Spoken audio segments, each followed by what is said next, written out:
Jessica Betancourt is the president and CEO of Clem's in Massachusetts, which prides itself as being locally owned and operated since 1949. And Beth Beneke, she's the CEO of Busy Baby out of Minnesota. Her company designs and manufactures baby products. Thank you so much for being here, both of you. Your stories are very important to tell here and to have your voices out there in the midst of this conversation. Jessica, your store was founded by your grandfather 75 years ago. You sell a range of everything. I mean, it touches almost every product SKU you could think of. What do the tariffs, the 90-day pause on some tariffs, and now the even higher rate being put on Chinese goods, what does it mean for you and your business?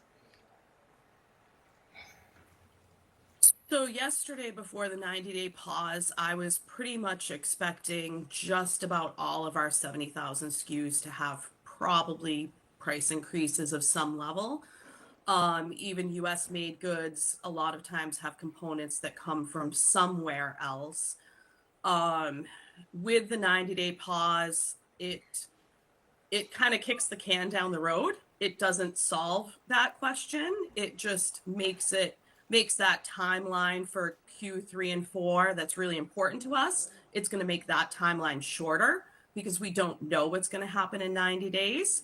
As far as the China tariff being increased, we know that there's significant amount of SKUs. I'm going to estimate probably 30+% of those SKUs that we carry in some various categories that are really heavy in China specific SKUs that are going to just see massive increases, and we just aren't quite sure how we're going to handle all of this. Yeah, not quite sure seems to be the only honest way to answer any of this for anyone. I mean, and Beth, you just recently landed a deal with Walmart and Target. I mean, that's huge for any small business owner. The White House, I say that in the context of how your world has shifted overnight. And what we're hearing from the administration is a celebration of the president's moves here. First the tariffs, and now describing the pause as a stroke of kind of strategic economic genius. We've seen investors seem to be breathing a sigh of relief. Are you breathing a sigh of relief?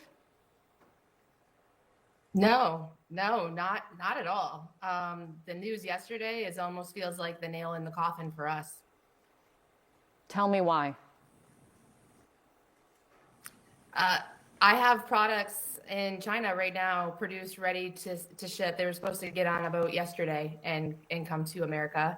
And I can't ship them because what would have cost me maybe $30,000 with a reasonable tariff now is going to cost me almost $200,000. And I have to have that money when the products get to customs, and I don't have that, nothing close to that. It's not even reasonable. So I have to leave my goods in China until I figure out some other direction. But what that means is when I run out of stock in 2 to 3 months, I no longer have products to sell and no more revenue coming in, which means I can't pay my bills, can't pay my employees, and everything I have, all of my debt. I have my house leveraged. We have 5 employees. My house is leveraged against our loans for our growth into Walmart and Target. I can't pay those bills. I don't even want to think about it. Beth, how real is this threat and risk with this? It is just pure uncertainty for you right now. I mean, thinking that you only have 4 months of inventory, that is terrifying. Yeah, and it's hard to make a decision. You know, we had an idea yesterday after the announcement of, well, maybe we can export to Australia, repackage the products, and then re-import them from there. But because policy changes every 36 hours or so, I don't want to make that decision and make that move only for something else to change in just a couple more days. I'm paralyzed. I can't even make a decision right now. And I'm not the only one. There's thousands of us, small businesses in this exact same position. Yeah, I mean, and Beth, you can't see it, but Jessica's nodding her head at the very same moment. Because, Jessica, one of the stated goals, and I think both of you can speak to this, Beth is speaking to it already, is one of the stated goals of this trade war was to bring more manufacturing back to the United States, have people buy more things from within the United States. Can you do that? I can speak to that I now mean, because that's it would how I be spent most of my wonderful. day yesterday was. Right. Yeah, but I want both Yeah, of you to respond. Yeah, go ahead, Beth. I mean, these overnight tariffs just don't even give us a chance to be a realistic pathway for us. For me, I would have to create, if I even found a factory in the US willing to do it that had the right machinery, it would take 4 to 6 months to get the tools made to even start production. And that alone would cost me over $200,000. I don't have the time or money to do that in this moment. We don't have any time to make any adjustments. Jessica? Yeah, I think that's exactly right. I think Beth is absolutely correct. There are thousands of other small businesses, whether they're manufacturers or retailers that do a specific category. I'm super fortunate. I carry products in a wide range of categories, and that helps me in a scenario like this. But if you have that baby store, that toy store, or you are a manufacturer that is bringing your product in from China, you are facing some really difficult decisions right now.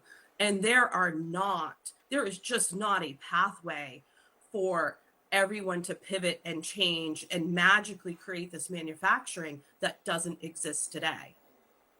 Yeah. I could talk to you guys for hours. I really appreciate you coming on and putting voice to this because it's very clear. Consumers are facing the hit, and you are in it with your customers all together in this moment of uncertainty. And I am really sorry that you're in the middle of this and facing this, but thank you for coming on and talking to us about it. I really appreciate it. Karen, if markets are breathing a sigh of relief, so are Republicans, you would have to think. I mean, as Richard Quest had put it, this 90-day window that they have now is exactly where they should have began in trying to renegotiate trade deals. With that in mind, how should Democrats handle this? Well, a couple of things. I mean, I think as the clip that you first played about the small business owners, the markets, we may be in slightly better territory and we have this 90 days, but Americans are still very concerned. I mean, the chaos and pain of the last week or so is still very much still in the system in terms of what people are feeling. And as we saw last weekend, people are already angry about DOGE. They're angry about a number of things that the president has done. So I think this is a moment for Democrats where we need to galvanize the anger, the fear, the concerns that Americans have. And number one, make it clear, Republicans are doing this. If Republicans in Congress had stood up to Trump last week, we could have avoided some of the worst of what we saw last Friday where he's golfing and, you know, it felt like America's economy was exploding. And so I think it's really an important, and it's usually, it's hard sometimes to delineate between the two parties on different issues, but Americans trust Democrats when it comes to things like protecting health care, protecting, a number of the critical services we know are potentially on the chopping block in the budget that's going to get voted on, or blueprint today. And so I think this is a moment where they can really frame, we're for economic sanity. This president and this Republican Party are for chaos and pain, and they're not being honest with you about what it's really going to take to bring manufacturing jobs back. Well, I did want to play what we were hearing from business owners, small business owners, because I just spoke with two of them last hour, and the way they talk about what just the uncertainty of this moment has meant for them is very real. Listen to this. The news yesterday almost feels like the nail in the coffin for us. Tell me why. I have products in China right now produced ready to ship. They were supposed to get on a boat yesterday and come to America. And I can't ship them because what would have cost me maybe $30,000 with a reasonable tariff now is going to cost me almost $200,000. And I have to have that money when the products get to customs, and I don't have that, nothing close to that. It's not even reasonable.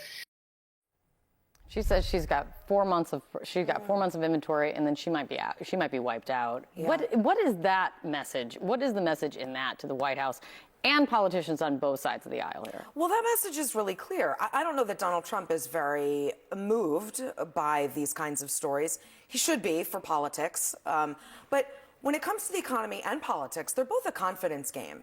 And if you've got folks like these small business owners, I don't know, they might have voted for Donald Trump, but now they have this economic uncertainty. And that uncertainty affects consumer confidence, and it impacts political confidence in a party. Do these people know what they're doing?